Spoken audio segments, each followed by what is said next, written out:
조용히 묵상하시면서 대림절 셋째 주일 예배 하도록 하겠습니다.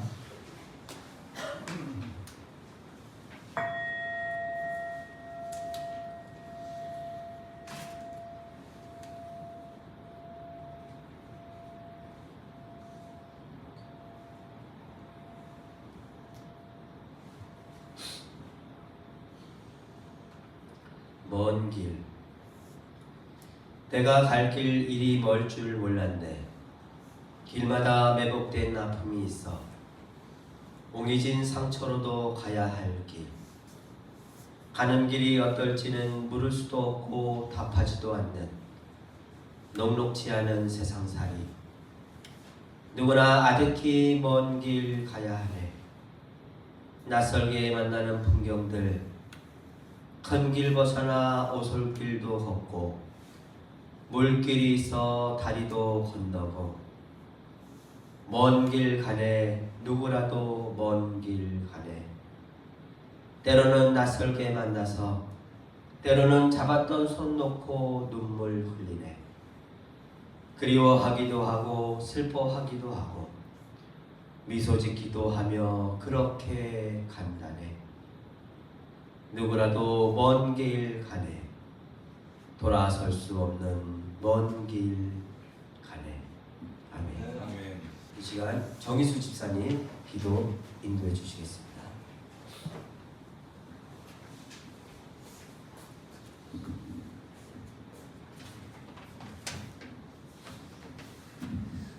네, 다 함께 기도하시겠습니다.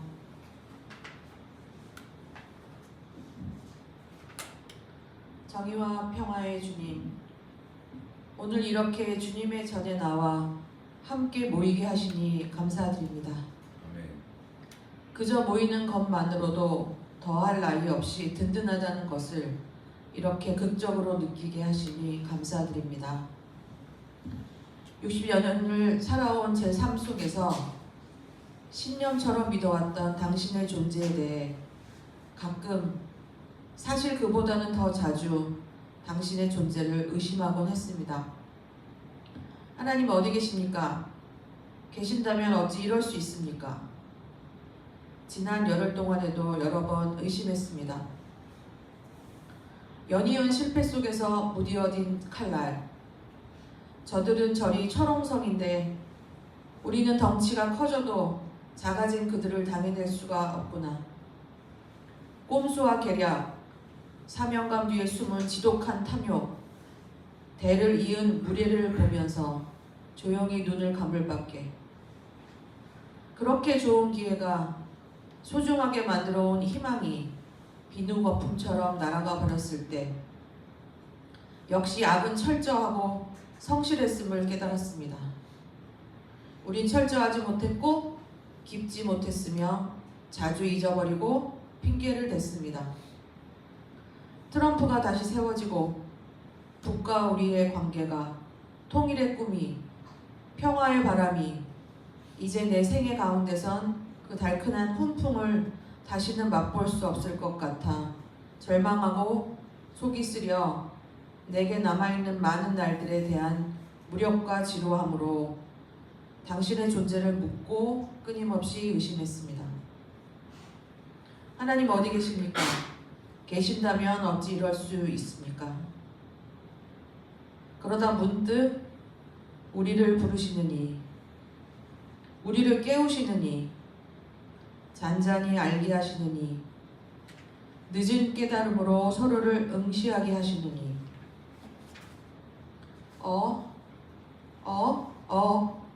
발가락에 힘 모아 끙차 일어나게 하시느니, 우리를 모두 손잡고 함께 일으키시느니. 당신의 깊은 뜻 몰랐습니다. 당신의 우리를 통한 계획을 알려고 하지 않았습니다. 당신의 꿈을 묻지 않았습니다.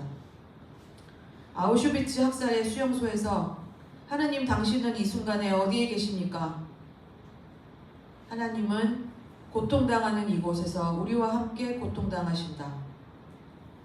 다시 희망은 우리 가운데 멋지게, 신나게, 이렇게 재미있게, 웃기게, 유쾌하게 보수의 심장에서 어린 여성들의 힘으로 세대 간의 벽을 허물고 보수와 진보의 골을 메우고 기쁘게 함께 피어올랐음을 고백합니다. 주여 감사합니다. 감사합니다. 감사합니다. 다시 희망을 꿈꾸며 살아보겠습니다. 정의를 강물처럼 평화의 바람으로 우리와 늘 함께하고 계시는 주님의 이름으로 기도드립니다. 아멘. 오늘 말씀 요한복음 13장 3절에서 5절, 14절에서 15절의 말씀입니다. 한 절씩 교독하도록 하겠습니다. 예수께서 아버지께서 모든 것을 자기 손에 맡기신 것과 자기가 하나님께로부터 왔다가 하나님께로 돌아간다는 것을 아시고 잡수시던 자리에서 일어나서 겉옷을 벗고 수건을 가져다가 허리에 두르셨다. 그리고 대야에 물을 담가다가 제자들의 발을 씻기시고 그 두른 수건으로 닦아주셨다. 주이여 선생님, 내가 너희의 발을 씻겨주었으니 너희도 서로 남의 발을 씻겨주어야 한다. 함께 읽겠습니다. 내가 너희에게 한 것 같이 너희도 이렇게 하고 내가 오늘 보여준 것이다. 아멘. 지난주에는 한 주간 동안 평안하셨습니까? 라고 하는 질문을 여러분께 인사를 드리기가 힘들었는데 한 주간 동안 평안하셨어요? 아니요. 너무 힘들었어요? 네. 일주일 내내 국회를 나가셨던 분들도 계시더라고요. 쉽지 않은 시간들이었지만 그래도 어쨌든 시작이긴 하지만 한 산을 넘었습니다. 한 주간 동안 애쓰고 수고하신 모든 분들 위해서 박수 한번 치고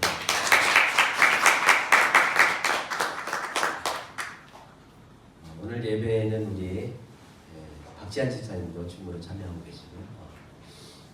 밴드로 이 나라를 지키는 우리 군인 아저씨도 박주원 청년도 함께 참여를 해주셨습니다. 감사합니다. 발도르프의 대림절 절기에 제가 지난번에 말씀을 드린 것처럼 첫째 주, 둘째 주, 셋째 주 해서 세 번째 줄입니다. 촛불이 켜졌는데 첫 번째는 이 세상에 있는 모든 광물들, 무기물들을 축복하는 그런 절기고 그리고 두 번째 초, 세 번째 초, 네 번째 초는 다음 주는 이제 제가 이필희 집사님이 설교를 하실 거기 때문에 다음 주는 제가 설교를 안 할 거기 때문에 미리 둘째 주, 셋째 주, 넷째 주 둘째 주는 식물, 셋째 주는 동물, 넷째 주는 사람 이 땅의 모든 생명들을 축복하는 그런 절기입니다. 축복하면서 함께 그리스도의 영, 하나님의 영, 사랑의 영으로 그 모든 생명들, 유기물, 무기물을 포함해서 모든 생명들을 축복하면서 예수 그리스도의 영이 오심을 함께 기다리는 그런 절기로 지킨다라고 하더라고요. 자, 무기물이 밸런스라고 제가 얘기했잖아요. 제가 깨달은 겁니다. 밸런스라고 한다면 유기물, 생명들은 뭘까요? 생명에 살아가는 가장 큰 존재하는 이 세상에 존재하는 모든 생명들이 가지고 있는 중요한 특징 중에 하나. 제가 생각하는 거는 연결성입니다. 서로가 연결돼서 함께 순환하면서 살아가요. 주고 영향을 주고 받으면서 존재해요. 이 세상에 있는 모든 생명은 연결돼 있지 않은 생명은 없어요. 나 혼자 집에 혼자 1년 동안 문을 닫고 갇혀 있어도 살아있다라고 하는 거는 그 사람조차도 뭔가와 연결돼 있는 겁니다. 연결돼 있지 않으면 단절되면 무조건 죽게 돼 있습니다. 모든 생명.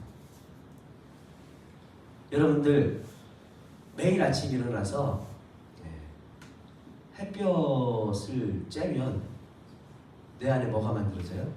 없어. 네?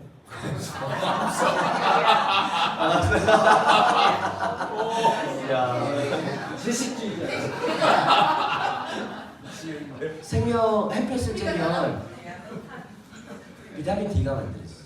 지방이 비타민 D로 변한대요. 그러니까 우리가 햇볕을 쬐지 않으면 우리 몸에 비타민 D를 생성할 수가 없는 거예요. 뼈를 튼튼하게 해주는. 그러니까 우리가 아침에 일어나서 이렇게 살아가는 동안 자연스럽게 햇볕하고 내가 연결하고 싶지 않은 연결돼서 내 몸을 그 햇볕이 살리고 있는 거예요. 우리 안에 수없이 많은 유기물과 그 바이러스들이 있죠. 나를 살리는 바이러스도 있고 나를 죽이는 바이러스도 있습니다. 내 몸에 이로운 바이러스도 있고 내 몸에 해로운 바이러스도 있어요. 그 바이러스들이 어쨌든 간에 지금까지 내가 살아있는 걸 보면 이런 바이러스들이 전부 어쨌든 해로운 바이러스들을 잘 관리해서 내가 지금 유기체적인 몸으로 잘 살고 있는 거예요. 그렇지 않으면 그래서 어느 날 면역성이 딱 떨어져 갖고 면역성이 떨어지면 감기 걸려도 죽어요. 맞죠?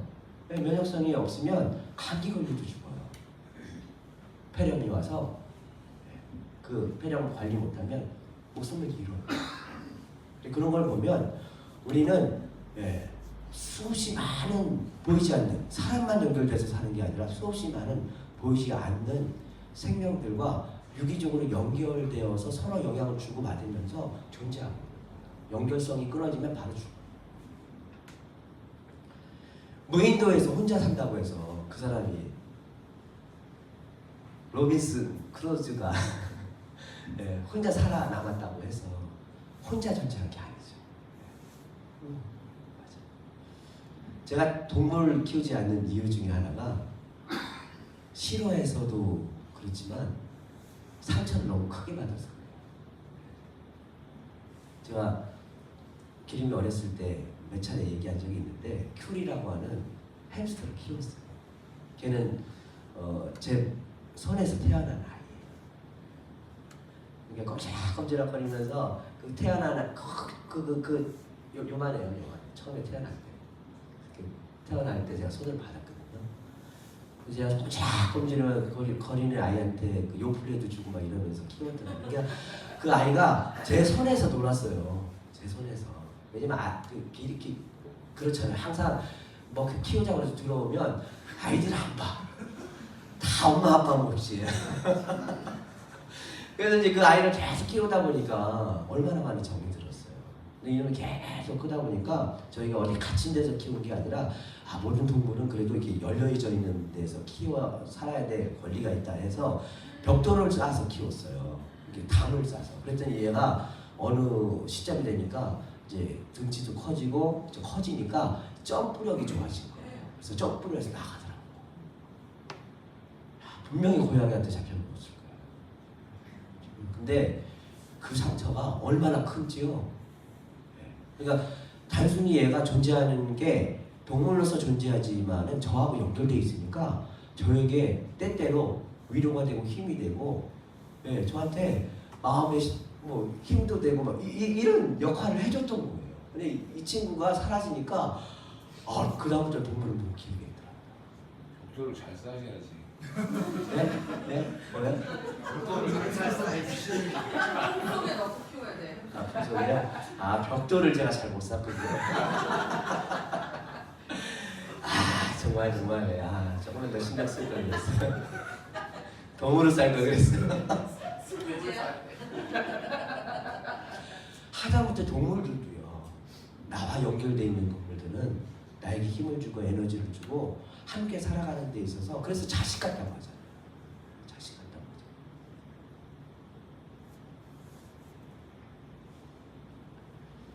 그래서 어렸을 때는 이 먹이사슬을 이렇게 죽고 죽이는 사슬로 생각을 했었어요. 근데 가만히 이제 크면서 농사 지으면서 생각을 해보니까 우리가 이렇게 연결되어 있는 모든 생명의 그물망은 사실은 서로가 서로를 살려주는 생명의 그물망이에요. 연결되어서 서로가 서로를 살려주는 거죠. 동료비의 목사님 반가워. 서구는 지금 저를 너무 좋아해요. 와서 오자마자 서구하고 저하고 연결되어 있는 끈이 있어요.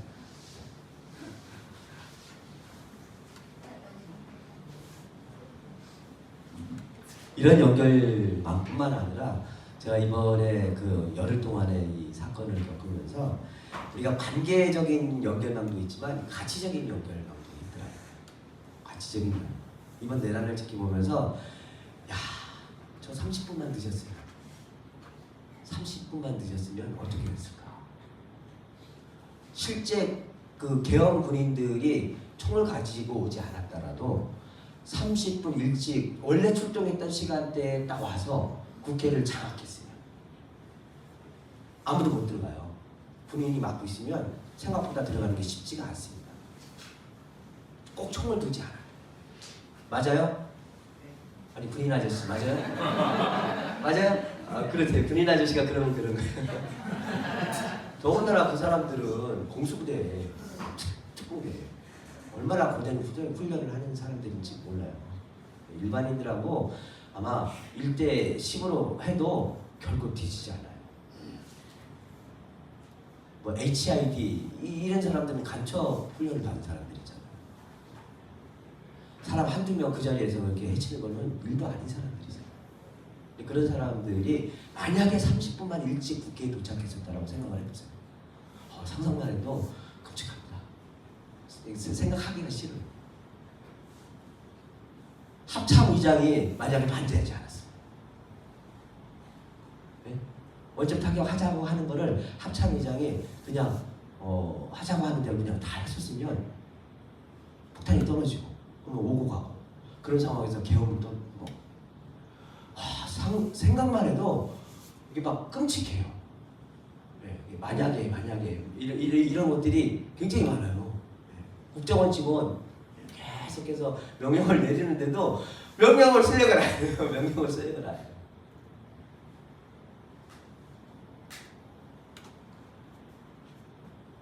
투입된 계엄군이 총을 뒤로 하면서 시민들한테 막 밀려. 네. 그거는 업무 수행 자체를 안 한 거죠. 만약에 그 사람들이 공포탄으로 팍 싸우면서 한번 쏘면요, 사람들이요 이 심리적으로 그냥 무조건 엎드리게 돼 있거든요. 그런 상황에서 군인들이 막 상황 자체를 통제하기 시작했었으면 상상하기도 어려운 일들이 벌어집니다. 근데 이 사람들이 그냥 시민들한테 밀려요. 밀려.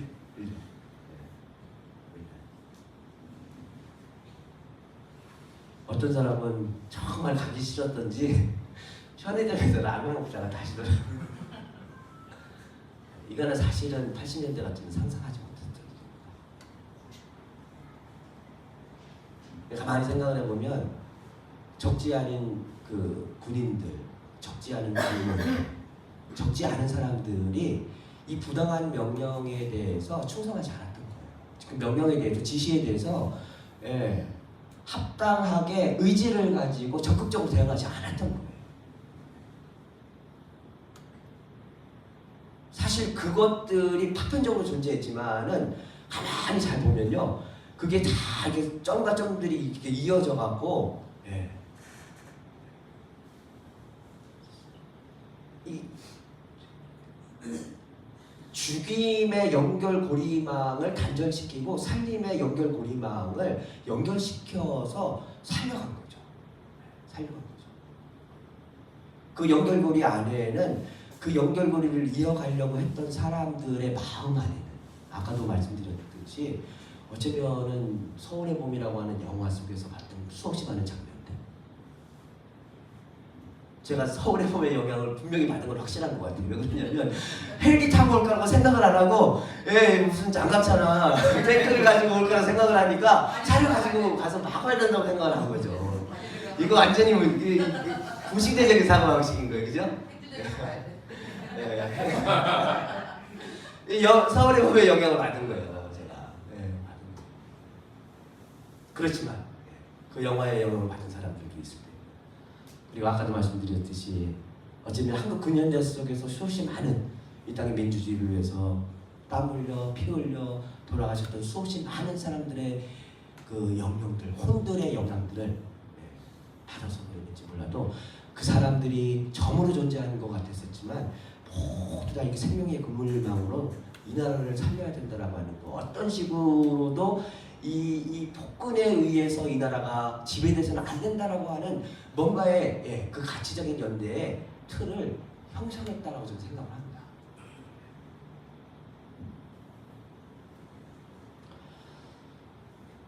이렇게 연결만 돼도 사는 거예요. 생명의 그물망은 내가 굳이 노력하지 않아도 연결만 돼 있어도, 그죠? 해와 나와 연결만 돼 있어도 그냥 난 비타민 C가 자동적으로 만들어지는 것처럼 내가 굳이 많은 노력을 하지 않아도 우리가 상호간에 연결만 돼 있어도 그 생명의 그물망들은 서로 살려간다라고 하는 거 신기합니다. 이런 연결성도 있습니다. 아내가 미국에서 공부할 때 인도네시아에서 그 쓰나미가 일어났었어요. 여러분들 기억하실 겁니다. 2000년 아내가 공부하고 있을 때니까 2000년 그 어느 때인데 인도네시아에서 쓰나미가 일어나서 섬들 다 쓸어버린 적이 있었어요. 근데 이제 PSR이라고 하는 그 학교에도 거기 이제 형제 자매를 두고 있었던 유학생이 와서 공부를 하고 있었는데 그 가족이 이제 돌아가신 거예요. 그러니까 인터내셔널 학생들이 주관을 해서 그 인도네시아 쓰나미로 인해서 고통받고 있는 사람들을 위해서 기도하는 예배가 열리고 있었어요. 제가 참여한 게 아니라 저희 아내가 참여한 거예요. 그 지금부터는 이렇게 쌍따옴이 된 거예요. 그 저희 아내가 예배를 드리는데 이제 각 나라에서 다 한 명씩 나와서 그 나라 말로 기도를 하더래요. 그러면 말을 알아들어요, 못 알아들어요? 못 알아들어요. 각 나라 사람들이 자기 나라 말로 나와서 기도를 하는데 그게 무슨 말인지 처음부터 끝까지 다 공감이 되더래요. 다 이해가 되더래요. 그러면서 정말 눈물이 툭툭 흘려지더래요. 전혀 알아들을 수 없는 말을 하는데도 이 사도행전의 말을 사도행전에서 일어나고 있는 일하고 거의 비슷한 현상인 거예요. 각 나라 말로 서로 전혀 알아들을 수 없는 방언으로 이야기를 하고 있는데도 불구하고 그 사람들이 지금 여기에서 무엇을 위해서 함께 아파하고 고민하고 힘들어하고 있는지를 모두가 아는 거예요. 그러니까 말을 못 알아들어도 그게 다 무슨 말인지 아는 거죠. 그렇게 연결적으로 함께 모두가 연결되어 있으니까 그 안에 위로가 있고 힘이 있고 슬픔을 극복할 수 있는 에너지가 생기더라는 거죠. 이 연결의 힘이 연결만 돼 있어도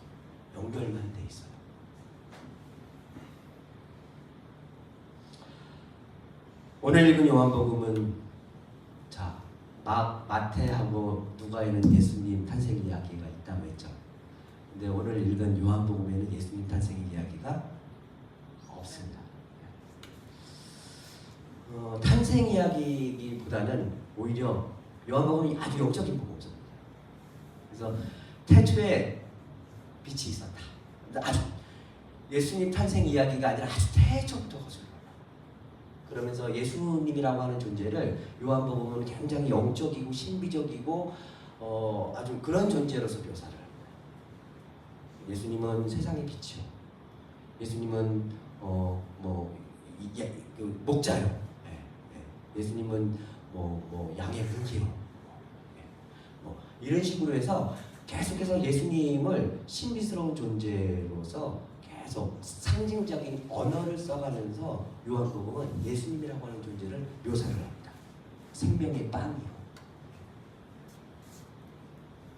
이 이야기는 예수님은 우리에게 특별한 존재, 영적으로 굉장히 특별한 존재다라고 하는 것을 다양한 방식으로 고백을 하는 거예요.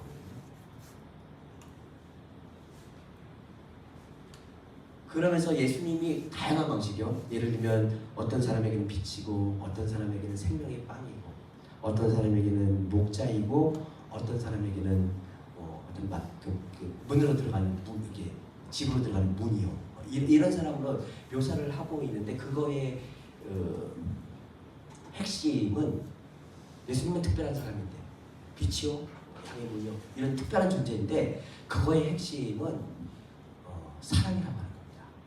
예수님이 나에게 그런 존재가 되는 이유 중에 하나는 그 사랑인데 그게 어떤 사랑이냐? 이것이 오늘 읽은 본문이라고 하는 겁니다. 그것을 가장 극적으로 하나의 이야기로 표현해주고 있는 게 이 요한복음의 가장 핵심적인 키워드로서 이야기를 해주고 있다는 겁니다. 자, 오늘 본문에 보면 예수님께서 유월절 전날 밤에 어떻게 하셨어요? 식사를 같이 다 모아서 식사를 하고 있는데 거기서 예수님께서 갑자기 식사하던 중에 겉옷을 벗고 제자들에게 다가가서 뭐를 해요? 무릎을 꿇고 발을 닦아줘요. 왜 그 많은 것 중에서 여러분 내가 발 닦아드린다고 하면 다 이렇게 뒤로 물러나실 거예요. 그죠? 왜냐면 내가 생각해도 지저분해서 나도 안 닦는 말을 목사님이 막 씻어준다고 하면 닦겠어요? 막 저한테 주시겠어요? 간지러워요. 왜냐면 발이라고 하는 게 옛날에는요, 물론 지저분하고 그렇긴 하지, 옛날에는 그래서 노예들도 발 씻었대요. 발 닦는 일. 그래서 심지어 너무 힘들고 저기에서 발을 닦는 일이 있었으면은 이방인 노예를 시켰대요. 그러니까 유대인 노예는 안 시키는 거. 그나마 그 계급적으로 봤을 때 그나마 이 노예 계층에서도 다른 거죠. 그래서 이방인 노예에게 시킬 정도로 발 닦는 일을 천신이 했다라고 합니다. 근데 예수님께서요, 아주 상징적인 거죠. 이거는 어떻게 보면 발 닦으려고 하셨다라기보다는 예수님이 돌아가시기 전에 제자들 다 모아놓고서 발을 닦아주시면서 뭔가 그 행동을 통해서 뭔가 말을 하고 있다는 거죠. 이게 무슨 말일까요? 여러분들은 어떻게 생각하세요? 발을 닦아줘요.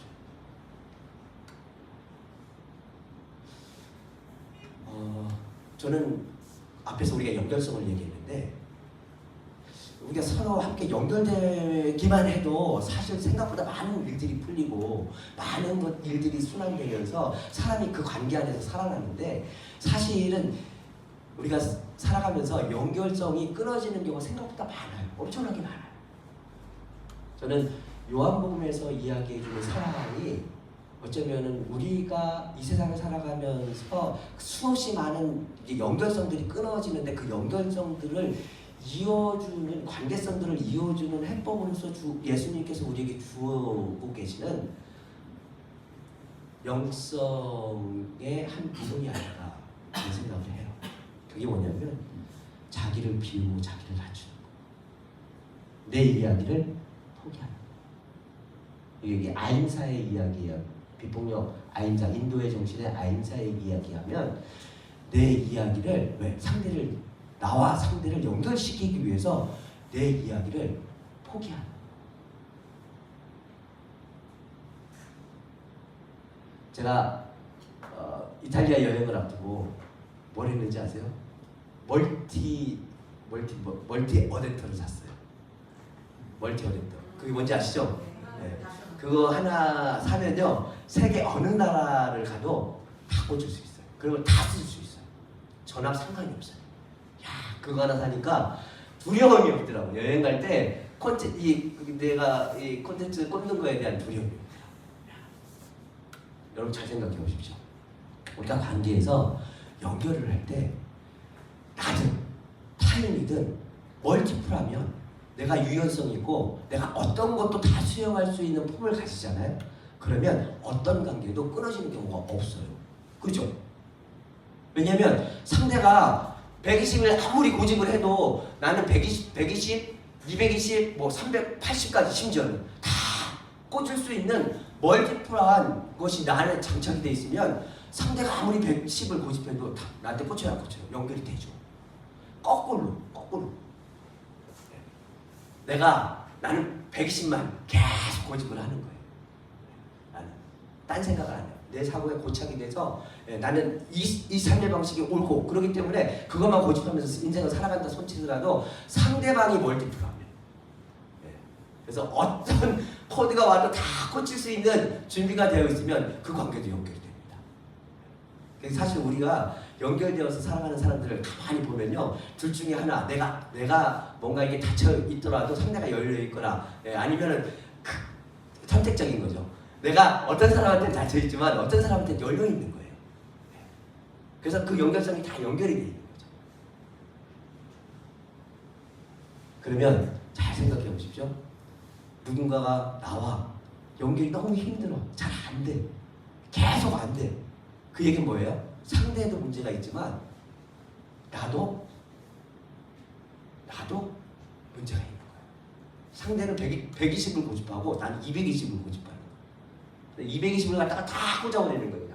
그러면 연결되는 사람이 있지만 연결되지 않는 사람은 다 불타버리는 거예요. 그러지 않겠어요? 우리는 관계 안에서 보면 연결되지 않는 늘 상대에게 책임 전가를 하는 방식들이 굉장히 많아요. 근데 그건 뭐 나쁘지 않아요. 책임 전가 할 수 있어요. 네. 그렇지만 계속 상대에게 책임 전가를 하다 보면은 연결될 수 있는 기회가 없어요. 왜냐면 그 사람이 바뀌는 건 날 바꾸는 것보다 더 어려우니까. 그렇잖아요. 근데 어느 누가 다가와도 내가 멀티플하잖아요. 내가 멀티플하면 어느 누가 다가와도 다 연결될 수가 있어요. 그래서 연결이 되면 그렇죠. 소통이 되죠. 저 밑바닥에서 무슨 일이 벌어지는지를 우리가 교감할 수 있죠. 표면적인 게 아니라 바닷속을 보면 저 밑바닥에서 정말 그 사람이 아파하고 힘들어하고 어떤 고통스러워하고 그래서 그 사람으로 하여금 끊임없이 삶의 발목을 잡게 하면서 그러면서 그 힘든 것들이 왜곡되어져서 끊임없이 남에게 상처를 주게 하는 그런 것까지도 들여다볼 수 있게 되죠. 그렇게 해서 연결이 되면 자연스럽게 앞에서처럼 서로를 살려가는 생명의 에너지로 상승될 수 있다는 거죠. 저는 이 나라의 비극도 우리 윤석열 이제는 대통령이 아니죠. 처음에 대통령 당선되고 나서요. 단 한 번도 야당을 인정한 적이 없어요. 지금부터 당선 시절부터 2년 반 동안 오로지 딱 한 생각밖에 없어요. 이재명을 죽여야 된다. 그 하나의 모든 것이 꽂혀서 그것을 하기 위해서 정치 권력, 뭐 자기 가지고 있는 모든 심지어 군인까지 동원시켜서 그거를 이루려고 해요. 380을 다 만들어 놓고 그거를 온 국민에게 다 꽂아내는 거예요. 다 줬죠. 다 파괴되죠.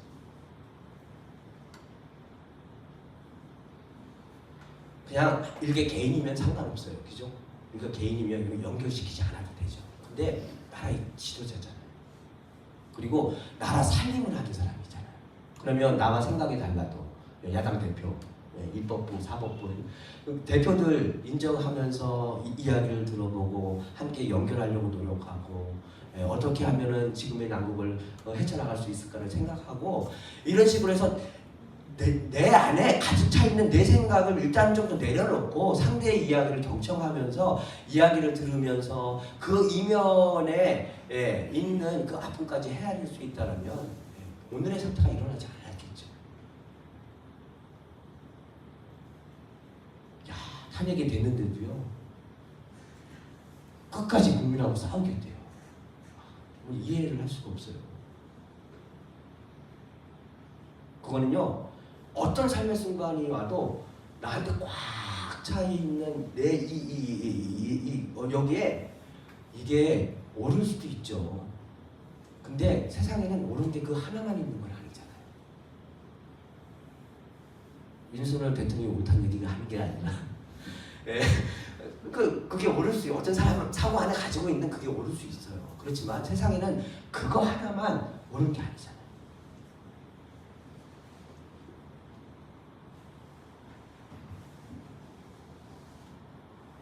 나의 이야기를, 나의 생각을, 나의 철학을, 나의 신념 때때로요 내가 가장 사랑하는 사람들하고 연결되는데 방해가 내 안에 가득 차 있는 내 생각과 내 철학과 내 신념과 내 생각이 내가 가장 사랑하는 사람과 연결되는데 가장 큰 장애물이 될 수 있다.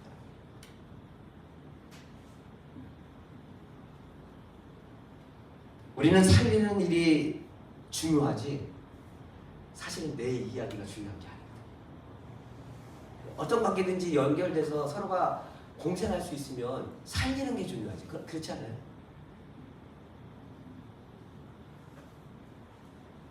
요한복음이 말하는 시대의 진정한 하나님의 사람은 내가 전부라고 부여잡고 살아온 것만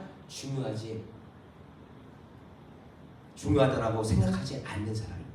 자기를 낮춰서 상대의 삶을, 가족의 삶을, 내 사랑하는 사람들의 삶을, 국민의 삶을, 고난과 슬픔에 처해 있는 서민들의 삶을 내 안으로 초대하는 겁니다. 내 신념을 강요하는 태도가 아니라 타자의 아픔과 고통을 헤아리면서 그것을 삶의 중심에 놓고 진정성 있게 머리를 맞대고 진지하게 해결해 나가는 삶의 태도입니다. 요한복음의 기자는 연결과 상생을 위한 비움과 초대의 영성을 이야기하고 있습니다. 이 대림절기에 이러한 영성으로 함께 기뻐질 수 있는 저와 여러분들 되시기를 주님의 이름으로 기원합니다. 잠깐 함께 예수님이 손수 무릎을 꿇고 발을 닦아주신 이 이야기를 생각하시면서 잠시 침묵하도록 하겠습니다.